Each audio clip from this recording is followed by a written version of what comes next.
Bismillahirrahmanirrahim. Assalamualaikum warahmatullahi wabarakatuh. Alhamdulillah ala ihsani wa syukrullah wa ala taufiqihi wa amtinani. Wa asyhadu an la ilaha illallah wahdahu la syarika lahu ta'ziman sya'ni. Wa asyhadu anna Muhammadan abduhu wa rasuluhu la ilaha illallah. Allahumma shalli alaihi wa ala alihi wa ashabihi wa ikhwani. Para hadirin yang dirahmati oleh Allah Subhanahu wa taala, segala puji dan syukur kita panjatkan kepada Allah Subhanahu wa taala yang masih memberikan kita kesempatan bisa beribadah dan untuk mempersembahkan diri kita kepadanya sehingga pada malam hari ini kita masih bisa melaksanakan sholat maghrib secara berjamaah. Semoga sholat kita diterima oleh Allah Subhanahu wa taala. Salawat dan salam semoga tercurahkan kepada Nabi Muhammad SAW dan juga kepada keluarganya, istri-istri beliau, keturunannya, para sahabatnya serta orang-orang yang setia dan sabar meniti jalan Nabi SAW sampai hari kiamat kelak. Pembahasan kita pada malam hari ini judulnya adalah dakwah sunnah yang terzalimi. Yang qadarullah ya, saya baru tahu judulnya kira-kira 10 menit sebelum azan maghrib. Tapi supaya penonton tidak kecewa, ya, tidak mengapa ya, ini materi dadakan. Jadi mudah-mudahan bermanfaat. Saya hanya ingin menyampaikan curhat-curhat yang ada dalam diri saya ya. Tadi awalnya tematiknya bebas, saya sudah siapkan tema. Qadarullah sampai sini ternyata katanya sudah dibuat spanduk, apa boleh buat, enggak bisa dirubah. Para hadirin hadirat yang dirahmati Allah Subhanahu wa taala, antum-antum yang dahulu tidak mengenal sunnah ya. Lalu antum mengenal sunnah, tentu antum merasakan kebahagiaan. Antum merasakan ibadah lebih khusyuk, lebih tentram. Kenapa? Karena dakwah sunnah mengajarkan antum untuk mentauhidkan Allah Subhanahu wa taala. Dakwah sunnah membuat antum tentram tatkala beribadah. Kenapa? Antum diajari untuk beribadah sesuai dengan ajaran Rasulullah SAW. Untuk meninggalkan ibadah-ibadah yang hanya spekulasi yang tidak jelas dari mana dasarnya. Dan dakwah ini alhamdulillah dakwah fitrah. Oleh karenanya dakwah ini alhamdulillah berkembang dengan cepat ya. Bukan cuma di tanah air, di banyak negeri dakwah ini, bahkan di Eropa, di Amerika, di Inggris, di Perancis ya. Dakwah ini berkembang karena sesuai dengan fitrah. Orang-orang non-muslim mudah menerima dakwah ini. Karena mereka tidak pernah terikat dengan tradisi tertentu, mereka tidak pernah terikat dengan taklid tertentu, sehingga tatkala mereka mengenal dakwah sunnah ya, yang mengajarkan kemudahan, yang memberikan kemudahan yang sesuai dengan fitrah, maka mereka kemudian mudah masuk dalam Islam. Alhamdulillah akhir-akhir ini dakwah sunnah mulai semarak ya. Banyak orang mulai mengenal sunnah, dan dakwah ini tidak pernah eksklusif, terbuka untuk siapa saja. Kita tidak pernah sembunyi-sembunyi menyampaikan dakwah kita. Siapa saja bisa mengenal rahmatnya dakwah sunnah. Mulailah muncul orang-orang yang hasad dan menfitnah dakwah kita ini dengan fitnah yang tidak-tidak. Dan akhir-akhir ini fitnah itu semakin gencar. Yang menuduh bahwasanya dakwah sunnah adalah dakwah yang suka mengkafirkan kaum muslimin, dakwah yang suka menumpahkan darah kaum muslimin ya. Dan macam-macam tuduhan-tuduhan yang tidak benar. Sehingga mereka seakan-akan ingin menyamaratakan antara dakwah Ahlus Sunnah dengan dakwah Wahabiyah, sama dengan teroris, sama dengan tukang takfir. Dan mereka menggambarkan kepada umat dengan tulisan-tulisan yang berbagai macam model di internet bahwasanya namanya dakwah sunnah itu dakwah teroris. Dan hampir-hampir saya sempat ketemu dengan beberapa orang-orang yang punya hubungan dengan intelijen. Hampir-hampir ya, pemerintah menyangka kita adalah orang-orang yang suka mengkafirkan dan mengebom dan menumpahkan darah. Namun alhamdulillah dakwah kita masuk juga di jajaran tentara, kepolisian, dan mereka akan tahu bahwa itu hanyalah kedustaan. Saya katakan bahwasanya fitnah tersebut terhembuskan tatkala mereka hasad. Dan bukti yang paling nyata membantah mereka, antum saja. Antum, apakah antum suka mengkafir-kafirkan tetangga antum? Siapa? Ngaku saja kalau suka kafir-kafirkan. Ngaku. Ya. Ada yang suka kafir-kafirkan tetangganya? Hah? Dakwah yang paling antum sini merasakan kedustaan. Apakah pernah ustaz-ustaz antum mengajarkan antum untuk mengkafir-kafirkan apa? Tetangga antum? Ataukah mengajarkan antum untuk rahmat? Kasihan sama orang-orang yang mungkin terjerumus dalam kesyirikan, yang mungkin terjerumus dalam kebid'ahan. Ya akhi, kalau ada kesyirikan kita tegur. Dan tidak ada rasa malu-malu atau pekewa kalau sudah mengenai masalah kesyirikan. Kalau orang minta sama orang penghuni kubur ya kita tegur, enggak boleh. Kalau orang pergi ke dukun ya kita tegur, enggak boleh. Orang pakai jimut bilang enggak boleh. Terserah mereka bilang kita apa. Namun tidak kita kafirkan. Kesyirikan harus dijelaskan. Mengenai orang terjerumus dalam kesyirikan belum tentu musyrik. mengenai orang terjerumus dalam kekufuran belum tentu apa? Kafir. Al-Imam Ahmad rahimahullah tatkala di zaman Al-Ma'mun berpendapat Al-Quran itu makhluk, dan itu kekufuran. Bahkan Al-Ma'mun membunuh para ulama yang mengatakan Al-Quran bukan makhluk. Imam Ahmad disiksa. Namun Imam Ahmad tidak mengkafirkan Al-Ma'mun. Oleh karenanya para hadirin rahmatillah subhanahu wa ta'ala, ya, kita tegas dalam masalah kesyirikan, ya, tidak ada basa-basi, harus hitam atau putih, ya. Ya. Tetapi kita tidak, ya, serta-merta kemudian mengatakan masyarakat kafir, masyarakat tidak benar. Dan saya katakan lagi, ini kita berbicara tentang lokal. Lokal Bekasi, ya. Bekasi, antum ahlu sunnah Bekasi suka mukafir-kafirkan orang, enggak kan? Nah, kita bicara dengan interlokal, ya. Setelah itu interlokal juga. Internasional, kita bicara internasional tentang Arab Saudi. Ya, Arab Saudi. Sekarang Arab Saudi digembar-gemborkan negara Wahabi. Taiblah, biarlah dia negara Wahabi. Memang benar. Di antara yang mendirikan kerajaan Arab Saudi adalah Syekh Muhammad bin Abdul Wahab. Tidak bisa kita pungkiri. Dan dia bukan orang maksum, dia punya kesalahan. Tetapi dia punya jasa mendirikan negara tauhid yang berjaya satu-satunya di alam semesta sekarang. Kerajaan apa? Arab Saudi. Taib, Arab Saudi digambarkan kalau Wahabi tukang menumpahkan darah, mengkafir-kafirkan orang. Baik, tanya jemaah-jemaah haji, jemaah umrah, pernah ketakutan masuk Arab Saudi? Pernah gemetar akan dibunuh sama orang Arab Saudi? Ataukah mereka dilayani oleh orang Arab Saudi? Hah? Jangankan orang-orang ahlu sunnah, orang Syiah pun tinggal di sana dengan nyaman. Saya 15 tahun di Arab Saudi, orang-orang Syiah, tanya teman-teman yang tinggal, orang Syiah kemudian dibunuh-bunuhin sama Arab Saudi? Ataukah tetap diberikan hak mereka sebagai warga negara? Tetap diberikan, tetap saja mereka sekolah gratis, bahkan digaji, tetap juga mereka berobat gratis, mereka juga kerja. Ini ada teman saya dari Aramco. Apa ada orang Syiah kerja di Aramco? Ada kan? Banyak. Bos saya orang Syiah. Bosnya dia orang Syiah. Aramco itu perusahaan topnya Arab Saudi. Tidak pernah kita mendengar orang Saudi kemudian bunuh orang Syiah. Itu orang Syiah, kita bukan berbicara tentang sunnah, ya. Saudara-saudara kita ahlu sunnah wal jamaah atau ahlul bid'ah al-hasanah wal jamaah, ya. Mereka juga saudara-saudara kita, tidak sampai kita mengkafirkan mereka. Mereka meskipun mereka suka melakukan ahlul bid'ah al-hasanah, ya. Mereka suka, tapi tidak ada kita mengkafirkan mereka. Oleh karena itu, jangankan berbicara dengan setara saudara kita sama sunnah. Sedangkan orang Syiah saja hidup nyaman, tentram di mana? Arab Saudi. Sekarang antum melihat sekarang di negeri-negeri Syiah bagaimana ahlu sunnah dibasmi, bagaimana dibunuh, ya, bagaimana ditumpahkan darah mereka. Di Iran berapa ribu orang digantung-gantung, ya. Di Suriah berapa ratus ribu dibunuh, di Irak, ya. Sekarang yang suka mengkafirkan yang mana sekarang? Makanya sebenarnya tuduhan tersebut, ya, itu tuduhan bohong karena mereka sudah kehabisan bahan. Sehingga mereka harus menempelkan bahwasanya namanya dakwah salafiyah, dakwah sunnah, itu namanya Wahabi, itulah teroris, suka menumpahkan darah, suka membunuh, mengkafir-kafirkan, itu semua kedustaan. Sampai saya pernah ngisi pengajian, saya tanya sama masjid umum, saya bilang, ini masjid dari mana? Katanya dibantuan dari Arab Saudi. Taib. Waktu orang Arab itu datang ke sini, dia tanya nggak waktu mau kasih masjid, ini masjid pakai tahlilan atau tidak? Dia nggak tanya-tanya. Orang Islam kasih, nggak pernah dia tanya-tanya. Nggak pernah saya tahu orang Arab Saudi kasih dana di masjid Indonesia begitu banyak masjid, kemudian pakai tanya-tanya ini tahlilan atau tidak, ini kunut atau tidak, nggak ada. Kasih begitu saja. Waktu orang-orang Aceh kena tsunami, orang Saudi kasih, apa pernah nanya-nanya itu tukang khurafat atau tidak? Enggak, kasih aja orang kaum muslimin. Tetapi menasihati harus jalan terus, menjelaskan ini syirik, ini khurafat, itu harus jalan terus.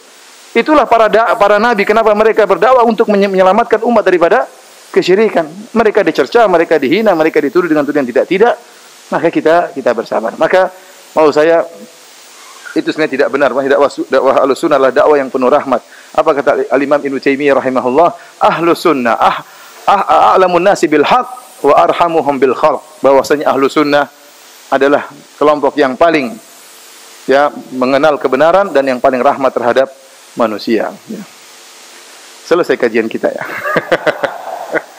Apalagi mau dibahas? Sudah selesai. Kita sudah membantah kezaliman tersebut, ya. Enggak usah panjang lebar bicara, ngapain, ya. Sudah selesai? Belum, ya? Sudah selesai. Tapi para hadirin Allah Subhanahu wa taala, ini mukadimah saja. Tapi saya akan untuk memperkuat masalah ini, saya akan menyebutkan, ya, tentang, ya, kelompok-kelompok takfirin, ya, kelompok-kelompok takfirin baik dari kalangan, ya, sunnah yang ekstrim maupun dari kalangan Syiah yang mereka jelas ekstrim, ya. Tapi di antara kenikmatan yang sangat besar yang Allah berikan kepada kita, yang kita rasakan sekarang di tanah air kita adalah nikmat keamanan. Ini nikmat yang sering terlupakan oleh kaum muslimin. Kalau kita bicara, alhamdulillah kita bersyukur kepada Allah kesehatan ya. Ya, misalnya bisa beribadah, kesempatan. Terkadang kita lupa bahwasanya keamanan itu nikmat yang luar biasa. Oleh karenanya, antum tidak benar-benar bisa merasakan hal ini kecuali kalau sudah terjadi kekacauan. Ya. Teman-teman saya di Madinah, ya, mahasiswa-mahasiswa yang dari Libya, dari Tunis, dari Mesir, ya, dari Suria. Ya, lihat bagaimana kondisi mereka dari Yaman. Kalau tidak ada ketenteraman, tidak ada ketenangan, susah mereka. Makan pun susah, ya, minum pun susah, ibadah pun susah, apalagi dakwah. Apalagi dakwah.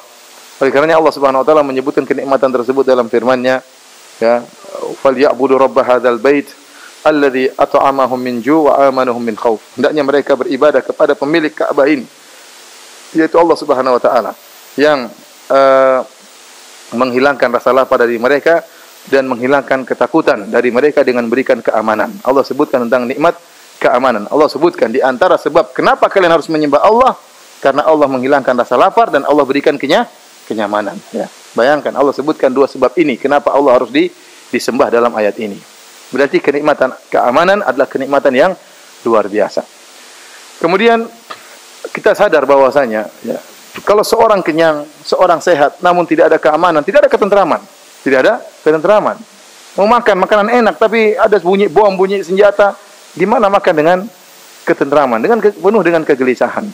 Oleh karenanya Rasulullah SAW menyebutkan dalam hadisnya, "Man asbaha aminan fi sirbihi." Barang siapa yang aman di pagi hari di rumahnya, ya, wa mu'afan fi jasadihi, kemudian dia sehat pada tubuhnya sehat, walahu qutu yaumihi, dan dia memiliki makanan untuk hari tersebut, fa ka'annama hizat lahu dunya, seakan-akan dunia telah diberikan kepada dia. Di sini Rasulullah SAW menyebutkan tiga kenikmatan. Kenikmatan aman, kenikmatan sehat, dan kenikmatan apa? Makanan. Rasulullah SAW mendahulukan kenikmatan aman, karena ini penting sekali masalah keamanan ini. Ya, sehat, ya, nomor dua. Kalau sehat tapi tidak aman, bagaimana? Makanan pun demikian. Oleh karena Nabi Ibrahim alaihissalam di antara doa beliau yang Allah abadikan dalam Al-Quran, "Wa idh qala Ibrahim Rabbi ja'al hadzal balada amina." Tatkala Ibrahim berkata, "Ya Rabbku, jadikanlah negeri ini sebagai negeri yang aman," yaitu kota Mekah. Dalam ayat yang lain, "Rabbi ja'al hadza baladan amina warzuq ahlahu minats thamarati man amana minhum billahi wal yawmil akhir."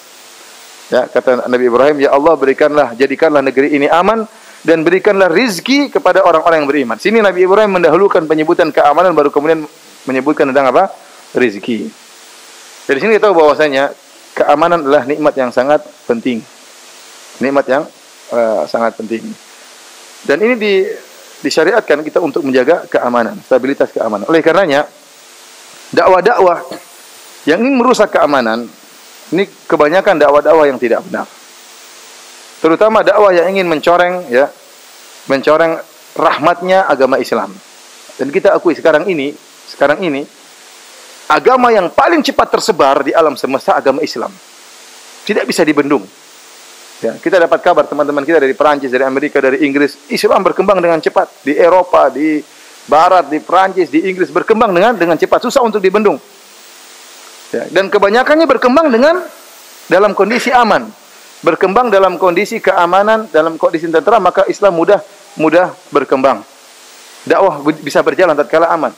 Orang bisa berinteraksi, muslim dengan musyrik berinteraksi, maka musyrik berpikir sehingga bisa masuk Islam. Nah, mereka ingin merusak citra Islam, ya, dengan mengangkat bahwasanya Islam itu adalah negara teroris. Islam itu adalah agama teroris. Ini ingin mereka angkat terus supaya orang terhalangi dari Islam. Dan ternyata ada sebagian kaum muslimin yang modelnya seperti itu, yang mudah mengkafirkan, yang sudah suka menumpahkan darah dan yang lain-lainnya.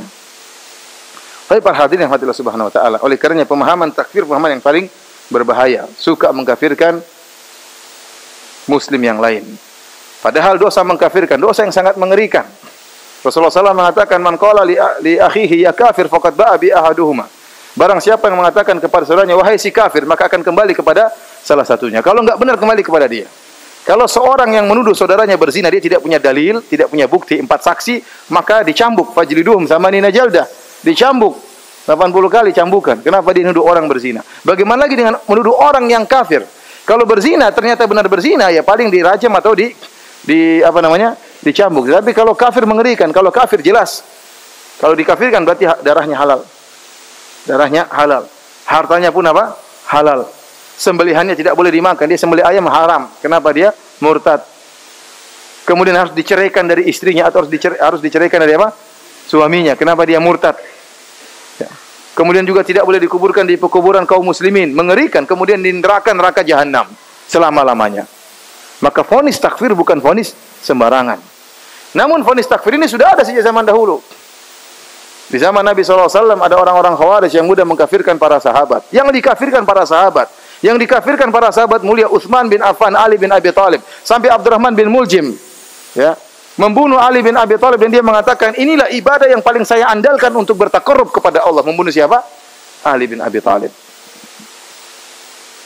Sudah ada cikal bakal seperti itu dan terus berkembang sampai sekarang. Yang mengerikan seperti kelompok yang sekarang lagi tenar, kelompok ISIS. ISIS ini benar-benar mencoreng, ya, merusak rahmatnya Islam, mencoreng Islam. Orang banyak tidak masuk Islam gara-gara ISIS. Membunuh dengan serampangan, membunuh dengan cara yang sadis, yang dibunuh orang Islam. Terakhir dua kejadian ini terakhir yang saya pulang dari Arab Saudi, dua kejadian selama saya di Indonesia. Yang pertama, seorang pemuda membunuh pamannya sendiri.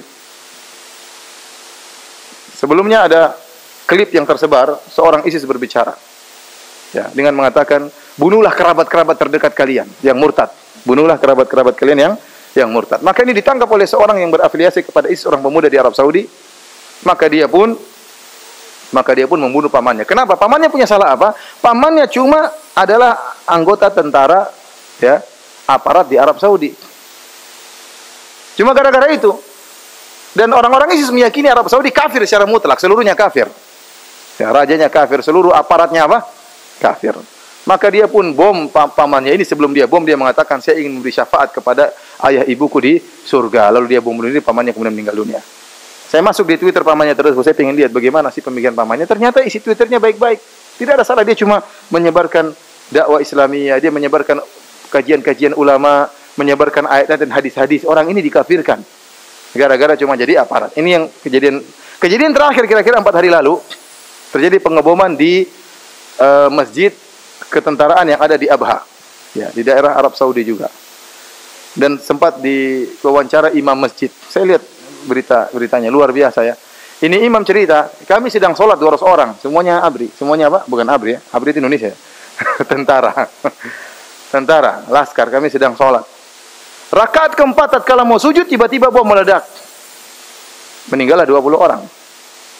Ya akhirnya masjid ini, orang ini mau cari surga, ngebomnya di rumah Allah, dibom. Kalau ngebom di tempat pelacuran, tempat lonte-lonte masih mending. Itu pun salah, ya. Itu pun salah. Apalagi ngebom di masjid. Apalagi ngebom di masjid. Yang dibom orang yang sedang sholat. Maka imam itu cerita, kami sedang sholat, dibom 2 orang, 20. Dan kami, alhamdulillah kami tetap tegar. 20 orang ini mudah-mudahan mati syahid. Kemudian dia buka Quran. Dia bilang, Quran ini yang sekarang berlumuran darah, rusak-rusak. Ini ratusan kali dikhatamkan di masjid ini. Di masjid ini ada halaqah tahfidzul Quran dan banyak tentara-tentara hafal Quran. Ini orang bahlul gimana sampai mau cari bidadari ngebom di masjid. Sampai ada masjid tulisan, jangan ngebom di sini, bidadari enggak ada di sini. Cari tempat lain. Sampai begitu mereka, jadi pengkafiran itu bertahap sampai pada tingkat ekstrim. Dan Indonesia banyak seperti itu, mohon maaf, ya. Jamaah-jamaah yang mudah mengkafirkan, yang membela ISIS atau ragu-ragu paling tidak, ya mungkin ISIS benar, masih ragu-ragu. Bagaimana Anda membenarkan ISIS sementara kaum muslimin sudah dibunuh? Berapa orang dibunuh di mana? Di Suriah. Yang dibunuh jenggotan juga, ya, cingkrangan juga, ya. Mau bunuh bilang Allahu Akbar, yang dibunuh bilang la ilaha illallah. Coba. Ini gimana seperti itu? Kemudian masukkan YouTube, ada yang dibakar macam-macam. Ya akhi, subhanallah. Bahkan mereka sembelih dari sini. Apa? Fa idza qataltum fa ahsinul qitlah. Kata Nabi SAW, kalau kalian bunuh dengan cara yang baik. Manusia itu bukan kayak kambing, tempatnya di sini di belakang. Makanya kalau penggal itu dari belakang, karena tempat nadinya di bagian belakang sini. Ini dia sembelih kayak kambing dari apa? Ya enggak mati-mati belakangan. Oleh karenanya para hadirin Allah Subhanahu wa taala ya. Para ulama mengatakan untuk masalah ini tidak ada kelembutan terhadap mereka. Ya. Sampai alhamdulillah sekarang mulai Arab Saudi ada bapak ngelaporkin anaknya gara-gara dan rata-rata anak muda yang terpengaruh dengan pikiran ini, siapa anak muda dicuci otaknya oleh mereka. Ya. Oleh karenanya para hadirin Allah Subhanahu wa taala ya. Mereka memiliki pengkafiran yang sangat luar biasa dengan syubhat-syubhat yang ringan ya. Dan itu juga pemikiran takfir banyak di tanah air kita. Contohnya pemikiran takfir. Ada namanya kelompok Islam Jamaah. 200 meter Islam Jamaah ya. 300 meter Islam Jamaah. Mereka punya imam dibaiat. Kalau enggak dibaiat, maka yang tidak baiat imamnya berarti apa? Kafir. Yang keluar dari jamaahnya dianggap murtad. Saya ketemu dengan orang-orang murtad dari Islam Jamaah banyak. Ngobrol dengan mereka.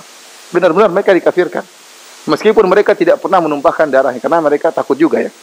Tapi secara keyakinan ini orang-orang yang keluar dari kelompok kami apa? Murtad. Gara-gara apa? Gara-gara tidak membaiat imam mereka. Ya akhi, imammu yang mana? Kita ingin tahu. Yang kita kalau tidak baiat dia jadi kafir. Keimanan dan surga dan neraka berada di tangan dia, imam ini. Imam itu mana yang pegang surga dan neraka itu? Kita ingin tahu. Iya, nah, kalau kita nggak bayar sama dia, kita masuk neraka jahanam, kafir. Imam itu mana yang pegang surga neraka? Modelnya kayak apa? Surga neraka di tangan dia. Ya, ini karena kebodohan. Dalil hadis, ya, man mata walaysa ala unuqihi bai'ah famata famitatan jahiliyah. Barang siapa yang meninggal tidak punya bayat mati jahiliyah. Dipahami mati jahiliyah, mati kafir. Ini siapa yang bilang seperti ini?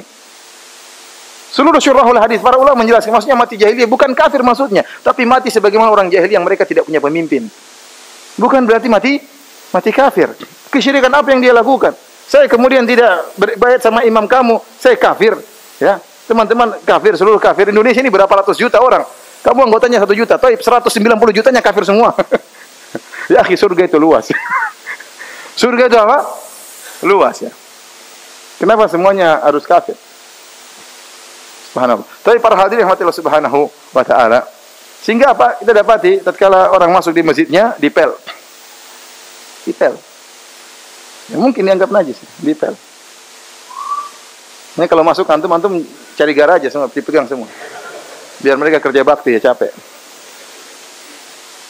Mereka menghalalkan darah dan menghalalkan harta. Namun anehnya, mereka kalau ada orang antum masuk antum pel, tapi waktu mereka beli onde-onde, mereka makan aja. Padahal itu yang pegang kan najis juga, yang goreng itu najis juga. Waktu masalah makanan nggak ada fikih najis, makan aja. Nggak tahu dari mana pemikiran mereka.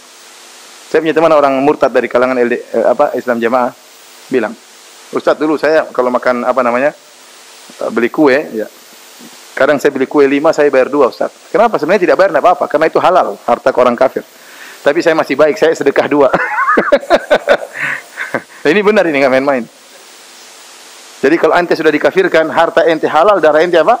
Halal. Sampai kasus di Jogja, di dekat rumah saya waktu saya tinggal di Jogja. Maksudnya rumah kontrakan di sana ya. Seorang bercadar dari pemahaman teman saudara-saudara kita yang suka mengkafirkan, masuk di mana? Di supermarket, kemudian nyolong. Akhwat bercadar nyolong. Ada CCTV lah. Ketangkap. Kenapa dia meyakini itu harta halal, diambil nggak jadi masalah, nggak usah bayar, nggak apa-apa. Itu keyakinan mereka. Harta selain orang-orang mereka, dia nggak apa-apa, harta yang halal. Sempat mereka mengatakan kita sekarang dalam fase Mekah, bukan fase Madinah. Nah, kalau fase Mekah, Nabi dulu sabar, tidak bom sana bom sini. Nabi di Mekah 13 tahun, ada 360 patung di dekat Ka'bah, Nabi tidak bisa pecahkan satu pun. Ente sekarang bilang fase Mekah, tapi nyolong sana nyolong sini, gimana? Nabi waktu di Mekah apakah nyolong barang orang kafir? Tidak. Bahkan mereka menitipkan barang amanah mereka kepada Nabi SAW. Tatkala Nabi hendak berhijrah, Nabi kembalikan. Ente fikir dari mana seperti ini? Oleh karena saya sering sampaikan, orang kafir itu bukan satu model. Orang kafir dalam Islam ada 4 model. Ini sering saya ulang-ulang. Karena mereka tukang takfir itu menyangka kondisi orang kafir cuma satu model. Halal darahnya dan halal hartanya. Kemudian kondisi kaum muslimin dengan orang-orang kafir harus dalam satu kondisi. Harus kondisi perang terus. Kalau tidak perang maka kafir. Dari mana seperti ini?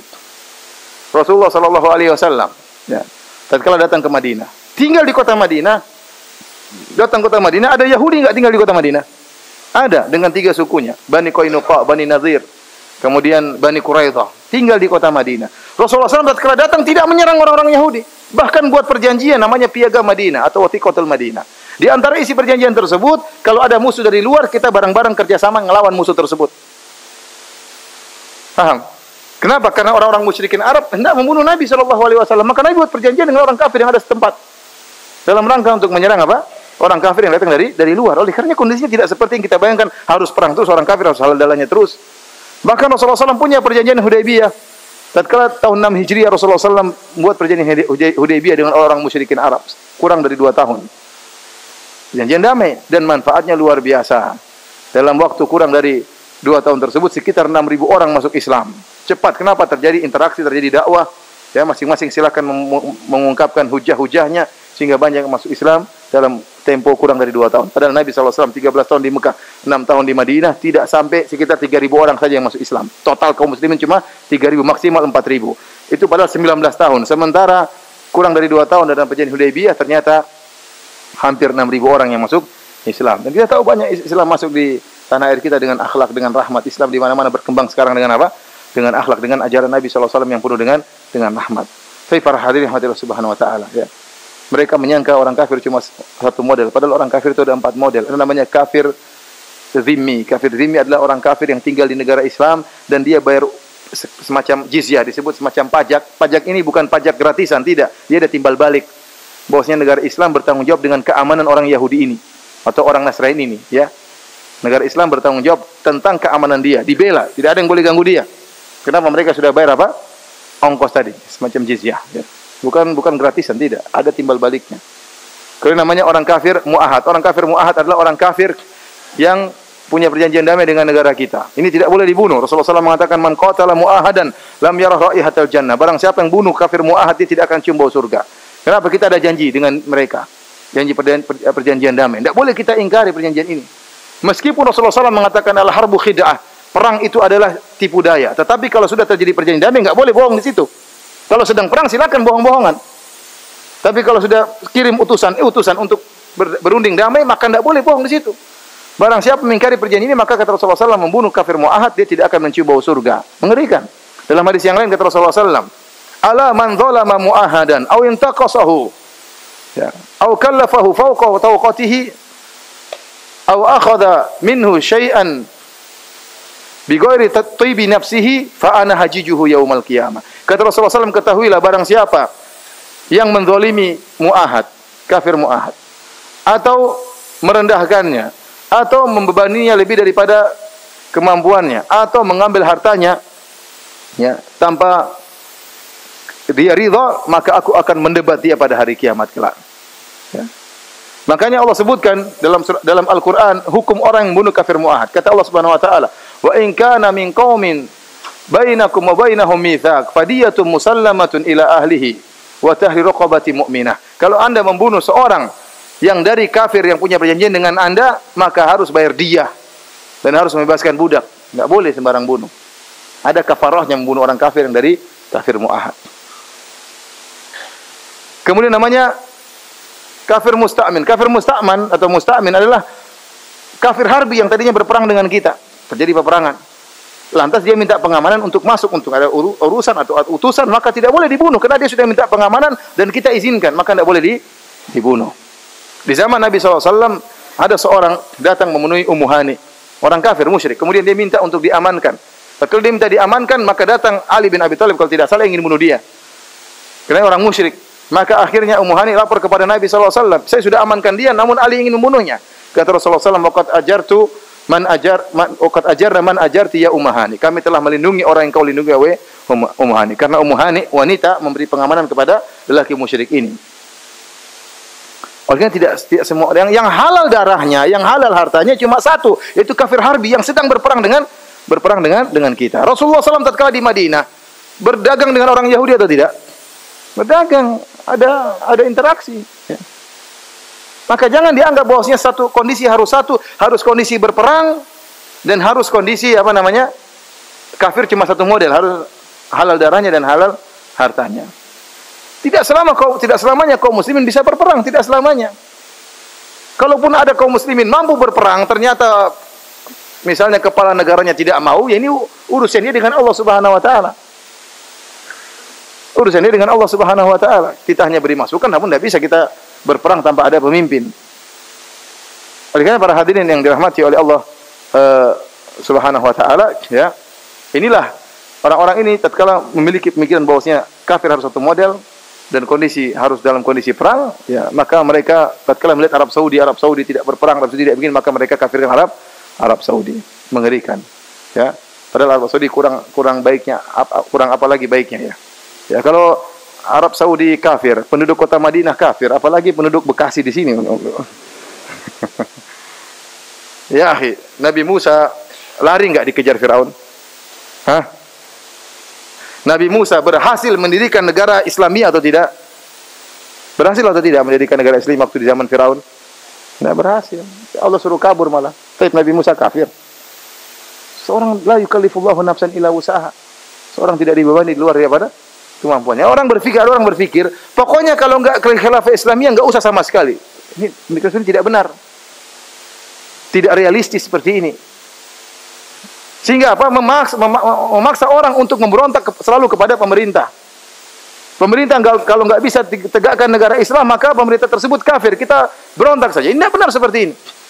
Maka Rasulullah SAW membantah pemikiran seperti ini. Kata Rasulullah SAW, saya kunu fikum umara, akan ada pemerintah-pemerintah setelah kalian.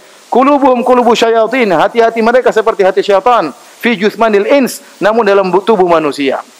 Kata Rasulullah SAW, syiraru a'immatikum alladzina tal'anunahum wa yal'anunakum tad'una alaikum wa tad'una alaihim wa yad'una alaikum. Seburuk-buruk pemimpin kalian adalah, ya, orang-orang yang melaknat kalian dan kalian melaknat mereka. Seburuk-buruk pemimpin adalah pemimpin yang mendoakan keburukan bagi kalian dan kalian mendoakan keburukan bagi mereka. Kata para sahabat, afala nunabidhuhum bisayf? Ya Rasulullah, apa tidak kita perangi mereka dengan pedang? Kata Rasulullah SAW, illa antara fihim kufran buahan. Indakum fihi minallahi burhan. Kecuali kalian melihat kekufuran yang nyata pada mereka, maka kalian boleh perangi. Kalau kekufurannya nyata, bukan kekufuran takwil. Nyata seperti apa? Ada kepala negara kemudian dia robek-robek Al-Quran.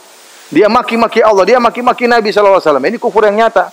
Atau kemudian dia pergi ke tempat ibadah orang lain, kemudian dia sembah-sembah makhluk misalnya. Ya, ini kekufuran yang nyata. Tapi kalau orang ini tidak kekufuran nyata, ngomong sesuatu yang dibawa-bawakan kelaziman-kelazimannya, maka ini tidak bisa kita kafirkan dengan cara seperti itu. Waktu musim pemilu kemarin, ada seorang ustaz sudah meninggal, semoga Allah mengampuninya dan merahmatinya. Bukan dari ustaz kita. Dia mengatakan barang siapa yang nyoblos kafir, subhanallah. Wah, saya kafir juga kalau gitu. Ya, nyoblos apa hubungannya nyoblos dengan ibadah? Dia memandang dari si akidah, kita pandang masalah-masalah fikih biasa. Ada dua kemudaratan kita ingin tolak, kita pandang, dan itu pandangan para ulama rata-rata. Memandang ini masalah fikih, bukan masalah akidah. Dia lazim-lazimkan. Orang berarti kalau menyoblos berarti membolehkan demokrasi. Demokrasi syirik berarti membolehkan kesyirikan, berarti kafir. Wah, ini tidak boleh seperti ini, mengkafirkan dengan cara apa? Kelaziman. Kalau caranya begitu, kita bisa kafirkan orang yang sedang merokok. Ente kafir. Kok bisa? Karena ente kafir, ente ikut hawa nafsu. Padahal Allah haramkan apa? Rokok. Tatkala ente nekat kafir, ente nekat rokok, berarti ente merendahkan Allah. Buktinya ente atas apa? Merokok. Ya akhi, orang yang berzina 100 kali kafir atau tidak? Orang yang berzina 1000 kali. Sekarang apa namanya? Statusnya sebagai apa? Pelacur. Zina 1000 kali. Kafir atau tidak? Tidak. Tidak kafir. Terancam dengan neraka, iya. Tapi kalau mengkafirkan lain ceritanya, bahaya. Tidak sembarang orang mengkafirkan. Lihat Usama bin Zaid. Usama bin Zaid. Ya, bagaimana bahayanya membunuh seorang Islam yang mengucapkan la ilaha illallah. Usama bin Zaid waktu berperang melawan bersama ada seorang musyrik yang suka membunuh kaum muslimin. Banyak kaum muslimin dibunuh. Maka dikejar oleh Usama bin Zaid dengan seorang Ansari. Dikejarlah, didesak orang tersebut. Dan orang tersebut berusaha membunuh Usama bin Zaid. Qadarullah dia kalah orang tersebut. Jatuh tidak berkutik. Tatkala Usama bin Zaid akan memenggal kepalanya, tiba-tiba dia mengatakan la ilaha illallah. Ansari satunya teman Usama bin Zaid enggak jadi, orang ini mengucapkan la ilaha illallah. Usama bin Zaid tetap aja memenggal apa? Kepalanya. Tetap memenggal kepalanya. Maka sampailah kabar kepada Nabi, Nabi marah. Nabi mengatakan, "Ya Usama, aqataltahu ba'da an qala la ilaha illallah." Wahai Usama, kau bunuh dia setelah dia mengucapkan la ilaha illallah. Usama mengatakan, "Ya Rasulullah, dia mengucapkan hanya untuk menyelamatkan dirinya." Kata Rasulullah, "Apa kau sudah buka dadanya? Kau tahu hal tersebut? Kau tahu dia munafik, kau pernah buka?" Rasulullah SAW orang munafik, persis orang munafik asli tidak dibunuh oleh Nabi.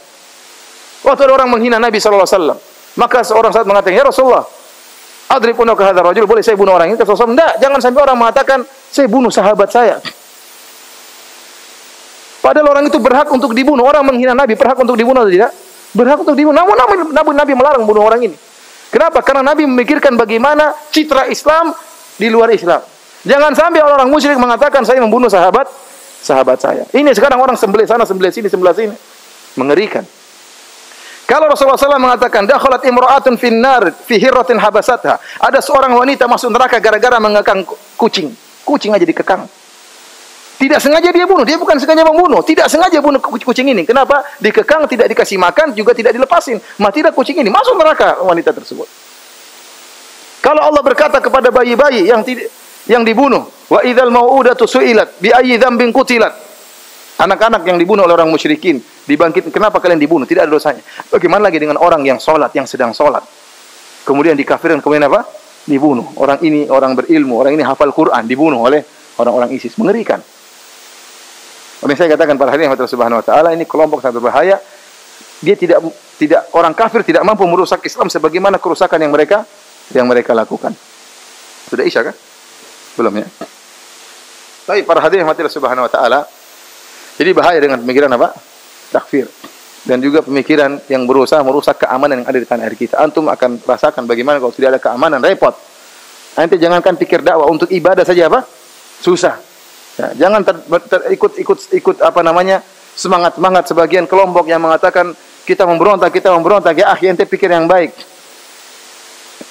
Rasulullah SAW tidak mengajarkan demikian. Rasulullah SAW yang menyuruh ente salat, yang Rasulullah SAW yang menyuruh ente haji, yang Rasulullah SAW untuk menyuruh ente puasa, ente taat kepada Nabi tatkala disuruh salat, tatkala suruh puasa. Waktu Rasulullah SAW suruh ente sabar dengan pemimpin yang zalim, ente tidak taat kepada Nabi SAW. Ini butuh kesabaran. Ini akidah Ahlussunnah wal Jamaah. Sabar. Rasulullah SAW mengatakan, akhadhu dhahrak wa in akhadhu malak wa darabu dhahrak. Meskipun mereka pukul punggung, mereka ambil hartamu, taat kata Nabi SAW. Sabar. Ini berat, namun demikian karena Islam memandang kemaslahatan. Ya. Jangan berpikir seperti sebagian kelompok mengatakan kita mendirikan khilafah Islamiyah. Kalau enggak, tidak ada yang diakui semua negara kafir, termasuk Saudi. Mengerikan. Ya, kita berpikir yang realistis. Sekarang memang tidak mendirikan negara Islam, tapi negara kita masih ada hukum-hukum Islam yang berlaku. Haji masih sesuai Islam, nikah masih sesuai apa? Islam, salat masih syariat Islam, ya. Puasa masih syariat. Rukun Islam banyak yang sesuai dengan syariat Islam. Maka dikatakan tidak menegakkan syariat Islam sama sekali enggak benar. Masjid-masjid masih ada syariat Islam banyak. Tidak mudah kita mengkafirkan ya ikhwan, berbahaya. Apalagi mengkafirkan secara seperti sebagian saudara kita tukang takfir. Intinya ikhwan ya, apa namanya? Tidak seperti saudara-saudara kita tukang takfir apa? Indonesia kafir. Kepala negaranya kafir. Ini saya baca dari tulisan mereka. Kepala negaranya apa? Kafir. Seluruh menterinya kafir, seluruh aparatnya apa? Kafir. Bahkan orang-orang ikut serta dalam aparat tersebut juga apa? Kafir. Sampai orang-orang yang berjualan di kantor DPR juga apa? Kafir. Kasihan ini penjual es juga ikut kafir. Sampai pada derajat yang parah, orang-orang yang meragukan kekafirannya juga kafir. Ini yang paling bahaya. Ente ragu dengan kafir pemimpin kita, ente juga kafir. Ente ragu dengan kafirnya tentara dan polisi, ente juga kafir. Mengerikan. Ya, tentara ini juga, ente kira tentara ada yang baik, ada yang sholat. Ente bunuh dia punya anak, punya subhanallah. Ente akan bertanggung jawab di hari kiamat, kelak mengerikan. Tidak sembarang ente numpahkan darah. Orang yang mengucapkan la ilaha illallah. Kalau dikatakan tidak punya alasan, maka orang yang dibunuh oleh Usama itu berhak untuk dibunuh. Dia tidak punya alasan. Namun Rasulullah SAW melarang bunuh dia. Orang itu, padahal dia tidak pernah sholat, tidak pernah apa-apa, baru saja bunuh kaum muslimin, tiba-tiba mengucapkan la ilaha illallah, nggak boleh dibunuh. Bagaimana dengan orang yang sholat, kemudian yang mungkin sholatnya bolong-bolong, tapi dia puasa, ingat Allah Subhanahu Wa Taala, kemudian ente bunuh. Tidak mudah. Ini dakwah seperti ini merusak keamanannya. Sama seperti sebagian dakwah juga kita bicara khilafah. Khilafah terus dibicarakan. Indonesia tidak ada khilafah, Saudi enggak. Terus maunya apa? Maunya ente yang jadi presiden. Kalau kelompok lain enggak sah semua katanya. Kalau Saudi enggak sah terus gimana? Terus ente bermimpi berharap punya khilafah. Ente mimpi sampai kapan bisa baru sadar ente? Kalau Saudi saja yang menegakkan negara Islam tidak ente akui sebagai apa? Khilafah Islamiyah, terus ente mau bangun seperti apa modelnya? Ente kira gampang bikin khilafah Islamiyah, sementara anggota ente tidak mengerti hukum-hukum fikih, hukum-hukum qadha, bagaimana dikatakan pencuri, bagaimana belajar agama saya jarang. Terus ente bicara, kalau seandainya sekarang tegak khilafah, sekarang menjadi hakim siapa? Ente mana yang jadi hakim? Ngerti enggak hukum-hukum fikih?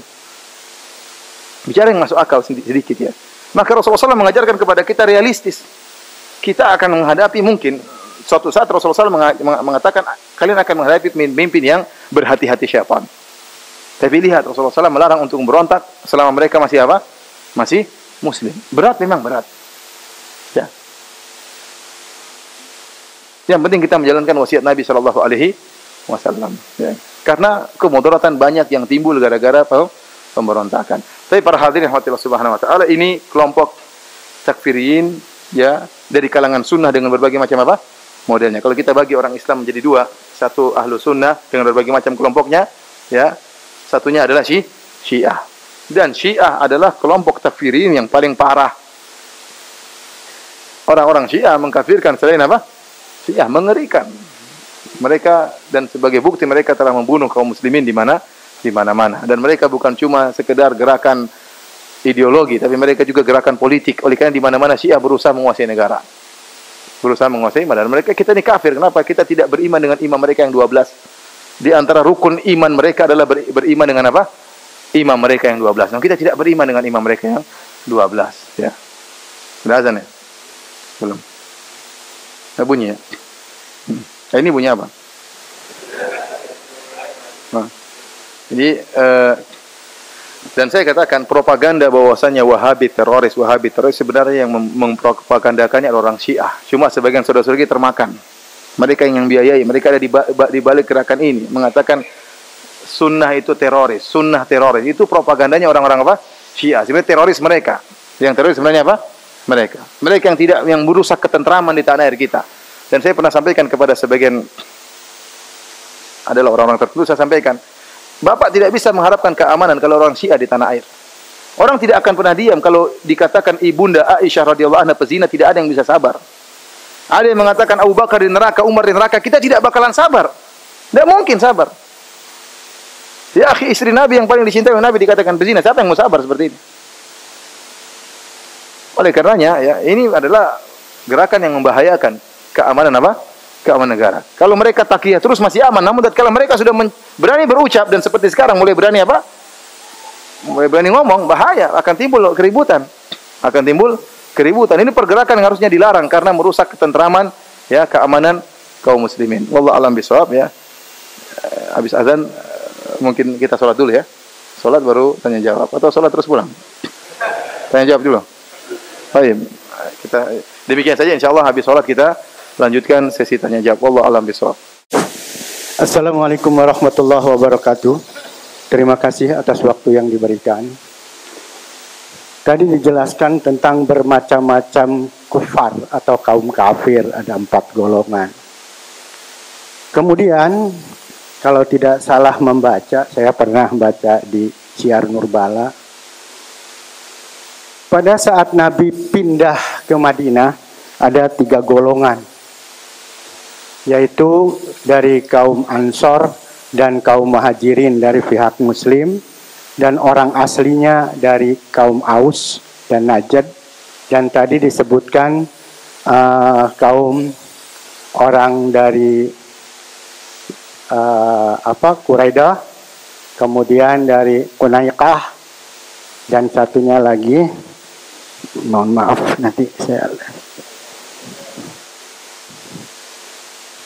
Nah, ya ada 3 golongan. Nah, Nabi bisa menjadikan suri teladan saat itu. Nah, sekarang yang menjadi masalah kita sekarang dalam mutaakhirin ini, sudahkah kita para dai atau para khatib atau penceramah mengenal tentang sebagai keteladanan itu? Karena kuncinya laqad kana lakum fi Rasulillahi uswatun hasanah. Sebab apa yang kami lihat dan kami dengar ada dalam suatu masjid mengatakan bahwa anak seorang pelacur tidak bisa masuk surga. Apakah pernyataan ini benar atau tidak? Karena dicontohkan dalam ensiklopedia larangan dari Syekh Al-Hilali bahwa ada orang masuk surga padahal dia pelacur hanya nolong anjing yang kekeringan atau kelaparan. Itu contoh yang pertama. Contoh yang kedua, ada seorang penceramah mengatakan bahwa kita ini sudah habis perkataan dari ceramah penceramah sebelumnya. Betapa kerdilnya Islam kalau demikian. Apakah tidak sesuai dengan firman Allah dalam ayat yang terakhir? Al-yauma akmaltu lakum dinakum wa atmamtu alaikum ni'mati wa raditu lakumul Islam madina. Yang ingin saya tanyakan, teknik dan etika dakwah yang model mana yang harus dilakukan supaya kita tidak salah persepsi. Demikian kurang lebihnya, mohon maaf. Assalamualaikum warahmatullahi wabarakatuh. Waalaikumsalam warahmatullahi wabarakatuh. Intinya pertanyaannya, yang pertama, apakah anak pelacur tidak bisa masuk surga? Yang kedua tadi apa? Etika berdakwah. Etika berdakwah. Adapun mengenai pelacur apakah anaknya bisa masuk surga, ya, tentunya sang anak tidak membawa dosa orang tuanya. Jangankan anak pelacur, anak orang kafir, ya. Anak orang kafir, apakah anaknya juga harus tidak bisa masuk surga? Mana yang lebih parah, kekufuran atau pelacuran? Lebih parah apa? Kekufuran, ya. Maka ini tidak benar tentunya, tidak ada dalil akan hal ini, ya. Anaknya tidak salah kok tidak boleh masuk surga. Adapun yang kedua, dakwah bagaimana yang harus kita ikuti, ya intinya dakwah yang kembali kepada Al-Quran dan Sunnah Nabi SAW yang menjunjung tinggi tauhid dan akhlak, menjunjung tinggi tauhid dan akhlak. Tapi yang lain silakan. Mohon maaf Pak, pertanyaan biar sikat tertulis. Ayo.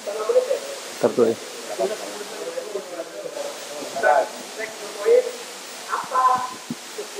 Apa arti dolalah finnar?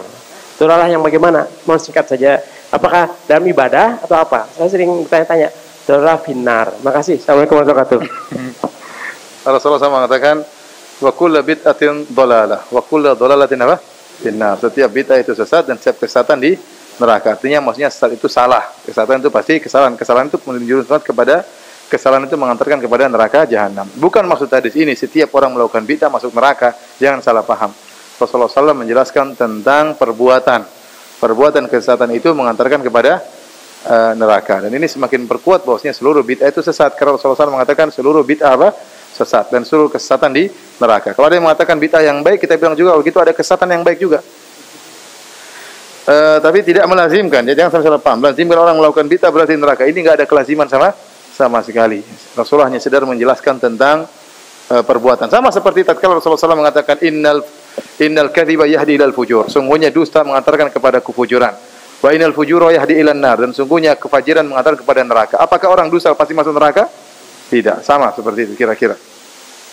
Baik Ustaz, beberapa minggu ke depan saudara-saudara kita dari agama lain akan mengadakan pawai perayaan agama non-muslim. Yang mana besok pawai tersebut bertepatan dengan kajian yang diadakan di masjid ini. Bagaimana kita menyingkip saudara kita dari agama lain? Intinya kita kalau mereka melakukan ibadah kita tidak usah ganggu, ya. Tapi jangan toleran, jangan ikut-ikutan. Jadi toleransi tidak mengharuskan ikut-ikutan. Toleransi tidak mengharuskan ikut serta. Antum toleransi, biarin mereka beribadah dengan yang mereka yakini, ya. Selama mereka tidak mengganggu, maka kita tidak boleh juga mengganggu, ya.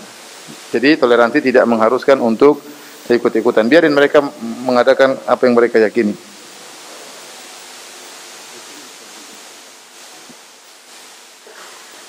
Apakah sudah ada para ulama dai-dai dari Madinah yang datang mendakwahi Abu Bakar Al-Baghdadi? Gimana datangnya? Datang langsung dipenggal. Gimana caranya? Ya? Mereka aja datang ke Saudi untuk bunuh orang Saudi, ente ke sana untuk dibunuh. Saya tanya sama antum ya. Sekarang mereka datang ngebom Saudi. Ya kalau ente datang ke sana diapain? Orang saja sudah masuk nggak bisa keluar. ISIS itu orang sudah masuk nggak bisa keluar. Keluar dibunuh. Kenapa? Murtad. Ini kejadian tulisan-tulisan mereka yang sempat dibunuh sebelum mereka menulis tulisan. Ya. Kalau ketangkap langsung dibunuh. Ini cara takfiri supaya orang nggak bisa keluar, sehingga ganas terus, sehingga saya ragu-ragu sedikit dibunuh oleh mereka.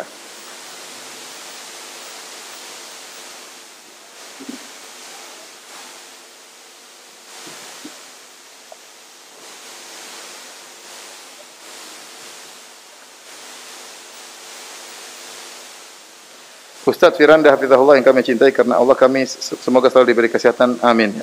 Ustaz, sekarang ini kami sedang bersedih karena kajian rutin kami tiba-tiba di stop secara mendadak tanpa alasan yang jelas. Banyak teman-teman yang menanyakan penyebabnya tapi tidak ada alasan. Malah sebagian mereka yang belum, ini curhat mungkin ya. Malah sebagian mereka yang belum paham dapat menyimpulkan ke arah negatif tentang kajian sunnah ini karena seringnya terjadi penolakan di masjid-masjid. Kami sering dikatakan eksklusif. Apa yang eksklusif teman-teman semua tanpa terkecuali kami terima dan sapa dengan baik karena ustaz kami wanti-wanti berpesan berdakwalah dengan lemah lembut. Kami mohon nasihat dan solusinya dan langkah-langkah apa sih yang kami harus lakukan. Mohon doanya ustaz agar dakwah ini sunnah ini dimudahkan oleh Allah. Ya, namanya ujian, sabar ya. Yang penting antum sudah benar, tidak eksklusif ya. Kita tidak pernah eksklusif dan lemah lembut kepada orang. Saya sering sampaikan, ketemu orang sapa, akhwat-akhwat yang bercadar pun demikian, ketemu ibu-ibu sapa, kalau ada tetangga meskipun dia ahlul bid'atil hasanah wal jamaah, kalau dia sakit antum datang kunjungi. Kenapa? Dia seorang muslim, saudara kita. Harus seperti itu, ya. Jangan dikunjungi cuma yang sama-sama cadar, sama-sama ngaji. Yang tidak bercadar, tidak ngaji juga, ini mereka sama-sama muslim. Dia punya hak sebagai hak tetangga, harus kita datangi. Jadi rubah cara pergaulan kita harus tunjukkan akhlak Rasulullah sallallahu alaihi wasallam. Baik, masih ada kan?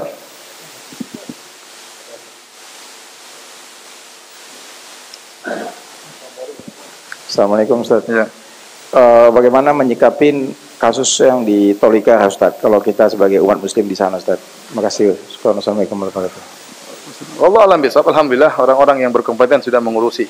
Bahkan saya ketemu sebagian orang MUI yang langsung terjun ke sana dan mengetahui kondisi yang terbaik yang bisa mereka lakukan di sana. Saya sebagai orang tinggal lama di Papua, saya lahir di Surabaya, umur sebulan langsung diekspor ke Papua. Dan tidak keluar dari Papua kecuali setelah lulus SMA ke UGM ya. Selama saya di Papua ya, berarti sekitar 19 tahun ya, 19 tahun. Banyak kejadian-kejadian ya. Seperti pemukulan imam, pelemparan masjid ya. Nah, terkadang ada bentrok sedikit ya. Artinya hal itu sudah biasa kita dengar ya. Dan sebagian juga orang Islam juga ada bunuh orang Papua juga ada bunuh orang Islam ya. Kita menghadapi dengan mencari ketenangan ya. Karena kalau sudah sampai ribut sudah ya. Kita makanya sama saya kita melihat maslahat dan mudarat. Tidak ada yang ridho, ya tidak ada yang ridho kalau masjid dibakar, tidak ada yang ridho. Tidak ada yang ridho. Tetapi kita memikirkan apa? Kemaslahatan. Contoh, saya kemarin ke Mataram, ya. Mataram ada waktu terjadi kasus tertentu 12 tempat ibadah non muslim dibakar. Setelah itu sekarang bangun lebih mewah ya. Mau dibakar pun nggak bisa terbakar katanya sekarang. Paham? Alhamdulillah ada hikmahnya sekarang kita insya Allah bangun lagi masjid tersebut. Artinya antum emosi, boleh emosi ya. Tetapi kita menghadapi dengan cara yang terbaik, yang lebih maslahat bagi kaum muslimin. Sekarang orang-orang alhamdulillah sadar bahwasanya bagaimanapun ada permusuhan, bagaimanapun kita harus lebih hati-hati. Ya, orang lebih semakin giat berdakwah. Yang tadinya mungkin tidak ada pikiran untuk dakwah di Tolikara. Saya saja baru dengar ada namanya apa? Tolikara. Sekarang dakwah dai-dai sudah mulai pada ke sana. Alhamdulillah ada hikmahnya. Baik, jangan lama-lama. Ada lagi pertanyaan? Ustadz, ana mau tanya apa hukum menikah? Wah, ini keluar pembahasan ini. Menikah ya hukumnya kata para ulama tergantung kondisi sang lelaki dan wanita. Kalau dia mampu dan dia kebelet maka hukumnya wajib. Ya. Iya, kalau dia mampu dan kebelet takut terjerumus dalam zina maka hukumnya apa? Wajib. Misalnya apa? Dia mampu tapi dia tidak menikah, akhirnya dia nonton macam-macam, dia kemudian melakukan yang macam-macam. Nah, ini hukumnya sampai pada derajat apa? Wajib. Tapi kalau dia mampu tidak kebelet maka hukumnya sunnah, sangat dianjurkan. Ya. Kalau tidak mampu, tidak kebelet, puasa. Jadi tergantung. Jadi masing-masing tidak disamakan hukumnya. Namun asalnya nikah adalah hukumnya sunnah Nabi SAW. Namun dia bisa beranjak menjadi wajib jika seorang sudah mampu dan kemudian apa? Takut terjerumus dalam yang diharamkan oleh Allah Subhanahu Wa Taala. Iya, silakan.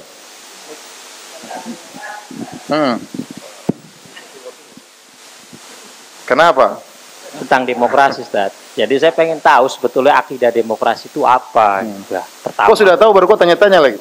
Iya, saya enggak, masalahnya saya tahunya apa kan yang Anda ketahui dari demokrasi? Aja, pengetahuan secara umum pertama ya.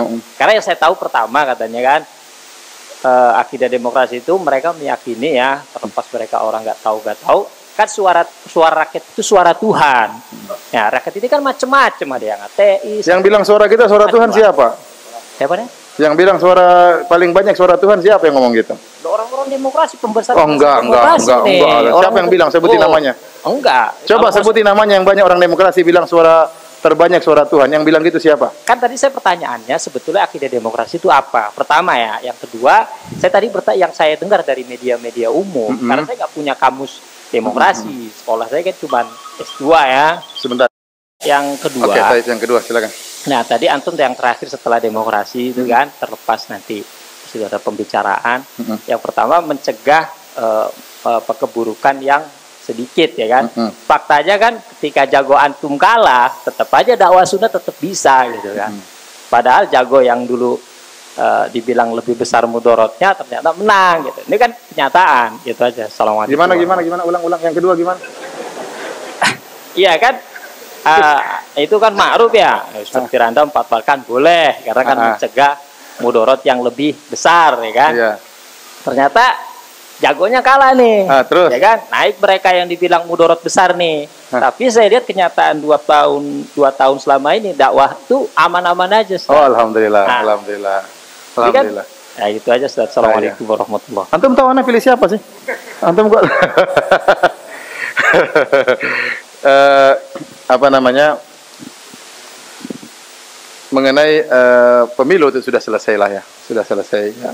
Ya, kita tatkala berbicara tentang kemudaratan, kita bukan berbicara tentang tersebarnya dakwah sunnah saja, tapi kita lihat secara kompleks, maksud saya berkembangnya kekufuran, berkembangnya kesyirikan, berkembangnya Syiah dan macam-macamnya, jatuhnya ekonomi dan macam-macamnya. Jadi bukan kita lihat skup kita saja, kita lihat kepada kaum muslimin secara apa? Secara umum, paham maksud saya? Yaitu relatif masing-masing punya penilaian sendiri ya. Yang sudah lalu biarlah berlalu. Mengenai demokrasi ya, ini pembahasan ya. Intinya yang benar adalah syariat adalah dengan dalil, bukan dengan apa? Suara yang terbanyak. Suara terbanyak itu bisa dipakai tatkala dalam standar sama. Ini dipakai. Sampai kan kita para dosen di Jamiah Islamiyah pun demikian. Tatkala mereka memutuskan suatu voting, karena mereka sama-sama doktor, tidak ada cara lain kecuali dengan voting. Ya, semua dibilang mana paling pintar nggak ada. Ya. Maka mereka terkadang voting suara juga. Kalau derajatnya apa? Sama, itu tidak jadi masalah. Tapi jangan kita katakan ya seperti mungkin sebagian orang kata beliau, ada orang yang mengatakan suara terbanyak suara Tuhan itu perkataan salah, itu perkataan kesyirikan. Ya, namun wallahu alam, saya mungkin ada yang mengatakan, namun jangan kita tuduh semua orang apa para praktisi demokrasi mengatakan suara terbanyak suara apa? Tuhan ya. Toh saya pun tidak pernah mendengar perkataan seperti itu, hanya sekedar itu kelaziman-kelaziman atau mungkin perkataan orang-orang Yunani terdahulu. Tapi kalau itu umat Islam, saya tidak dengar ada seorang praktisi demokrasi mengatakan demikian. Antum pernah dengar? Tolong kasih tahu, siapa yang pernah ngomong demikian? Hah? Iya, satu orang. Iya, satu orang aja mungkin. Itu orang Islam atau orang kafir kita nggak tahu kan? Ya, paham maksud saya? Ya, tapi mengatakan satu orang mengatakan demikian, ini tentunya kalau mereka mengatakan demikian, kita tegur, ini nggak benar. Ya, nggak benar ya. Karena kalau ada satu negara jumlahnya 1.500.000 atau 101 juta orang, 500.000 satu pezina, 500.000-nya semuanya ustadz, maka yang menang 500.000 satu ya. Paham? Ya. Tapi ada lagi yang bertanya terakhir ya.